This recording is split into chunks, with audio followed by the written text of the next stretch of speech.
आइए देखते हैं image formation by concave lens. Convex lens हम ऑलरेडी कंप्लीट कर चुके हैं। जिन्होंने भी नहीं देखा है वो यूट्यूब पे हमारा image formation by convex lens देख सकते हैं। तो कॉनकेव लेंस की बात करते हैं तो कॉनकेव लेंस इस तरह से बनता है, दोनों तरफ इस तरह से केव शेप आ जाती है। ये इसकी प्रिंसिपल एक्सिस होती है। तो इसके रूल्स क्या है इमेज फॉर्मेशन के? A ray of light AB parallel to the principal axis appear to be coming from its focus located on the same side of the lens। यानी कि AB ये जो लाइन आ रही है, ये ऑब्जेक्ट से हमारी लाइन आ रही है, तो हमें कैसी अपियर करती है, जैसे ये F जो इसका फोकस है यहाँ से पास हो रही है, तो यहाँ से जो आ रही है पैरेलल लाइन वो इस तरह से इसकी डाइवर्ट हो जाएगी, है ना। जो इससे कॉनकेव लाइन से इस तरफ को डाइवर्ट होती है। ये किस एंगल में डाइवर्ट होगी? तो इस तरह से होगी जैसे ये फोकस से आ रही हो, इस तरह से। ये डॉट डॉट करके ये शो किया कि ये फोकस से जैसे आ रही हो इस तरह का लगेगा, इस तरह से डायरेक्शन में चली जाएगी। सेकंड पॉइंट क्या है? A ray of light D E passing through the optical centre of a lens will goes straight without any deflection. यानी कि जो यहाँ से आ रही है ऑप्टिकल सेंटर से इस तरह से जो आ रही है, ये सीधे आगे निकल जाएगी, इसमें कुछ भी अपियर की ज़रूरत नहीं है, इधर पे कोई ज़रूरत नहीं है। थर्ड पॉइंट क्या कहता है? A ray of light appearing to meet at the principal focus of a concave lens become parallel to its principal axis after refraction through the lens.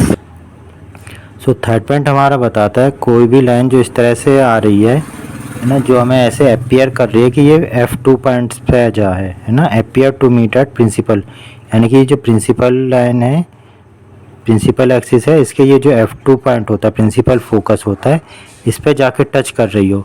जो लाइन इस तरह से पास हो रही होती है तो रिफ्रैक्शन के बाद क्या होगा? इस तरह से यहाँ से आई और लेंस से हमारा कॉनकेव लेंस से रिफ्रैक्ट हुई, तो किस तरह से जाएगी? प्रिंसिपल एक्सिस के पैरेलल में हो जाएगी, है ना। एक बार दोबारा समझिए, जो लाइन पैरेलल में आ रही है वो डाइवर्ट होगी, रिफ्रैक्ट होगी, किस तरह से होगी? जैसे ये फर्स्ट F1 से पास हो रही होती है। सेकंड पॉइंट हमें बताता है कि अगर ऑप्टिकल सेंटर से आ रही है तो वो ऑप्टिकल सेंटर से आगे की तरफ निकल जाएगी। थर्ड पॉइंट हमें बताता है कि अगर वो इस तरह से आ रही है कि हमें लगे कि वो F2 पॉइंट पर टच करेगी, एक्चुअल में नहीं करे लेकिन अपियर कर रही है कि जैसे F2 पॉइंट यानी कि प्रिंसिपल फोकल पॉइंट को टच करेगी, तो ऐसी लाइन यहाँ पे रिफ्रैक्ट होकर पैरेलल लाइन में कन्वर्ट हो जाएगी। तो ये यहाँ से पैरेलल हो जाएगी रिफ्रैक्शन के बाद। तो ये है हमारा इमेज फॉर्मेशन के रूल्स कुछ जो कॉनकेव लेंस से बनते हैं।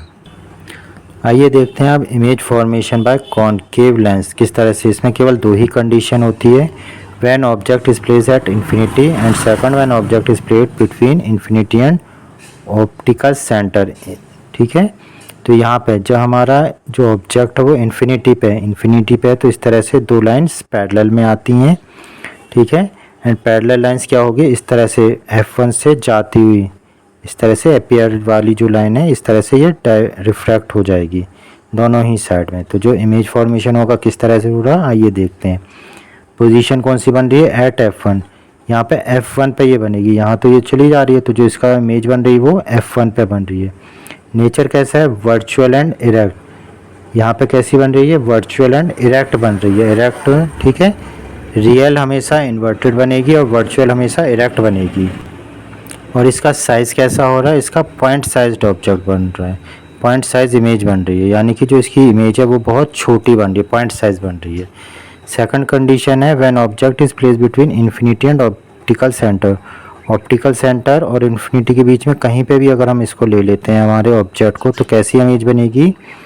Between F1 and O, F1 और O के बीच में बनेगी, वर्चुअल एंड इरेक्ट बनेगी एंड डिमिनिश्ड बनेगी। यानी कि जो डिमिनिश्ड का मतलब क्या होता है कि जितना हमारा ऑब्जेक्ट का साइज़ है इससे छोटी साइज़ में बनेगी। तो इस तरह से ये दो कंडीशंस में हमारी इमेज फॉर्म होती है कॉनकेव लेंस के द्वारा। ठीक है ना। तो यहाँ पे इमेज फॉर्मेशन जो आता है हमें एग्ज़ाम्स में बनाने के लिए, उसमें बहुत सिंपल सा तरीका वही है जो हमने तीन तरीके की इमेज की लाइनें सब पढ़ी हैं, उन्हीं को हमें बनाना है। एक हमने ये पैरेलल बना दी, एक ही हमने ऑप्टिकल सेंटर से पास होती हुई बना दी, तो ये सीधे आगे को चली गई, तो यहाँ पे ये पॉइंट आ गया, एंड ये दूसरी वाली हमारी इस तरफ को रिफ्रैक्ट हो गई, तो ये बैक में कहाँ जाएगी? F1 से। बस तो जहाँ पे भी ये कट करे यहाँ पे हमारी इमेज बन जाती है। बहुत सिंपल है। आइए अब देखते हैं sign convention for spherical lens. Spherical lens के लिए जो साइन कन्वेंशन होते हैं, कब प्लस लेना है कब माइनस, वो समझते हैं। So all the distance are measured from the optical centre of the lens. Optical centre से हम इसको सारे जितने भी डिस्टेंस है वो मेज़र करेंगे। Distance measured in the same direction as that of the incident light are taken as positive. यानी कि जो इंसिडेंट लाइट की डायरेक्शन में, सेम डायरेक्शन में हम लेंगे, वो सारे ही मेज़रमेंट हम पॉजिटिव लेंगे, और जो इसके अपोजिट में लेंगे वो निगेटिव। यानी distance measured against the direction of incident light are taken as negative, इनको नेगेटिव ले लेंगे।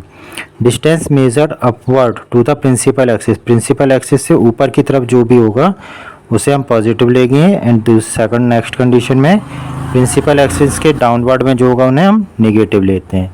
तो ये इसके साइन कन्वेंशन है, ठीक है। ये ऑलमोस्ट वैसे ही सेम है जैसे हमारे मिरर्स में थे। देन इसमें फोकल लेंथ होता है जो कॉन्वेक्स लेंस का, वो पॉजिटिव लेते हैं।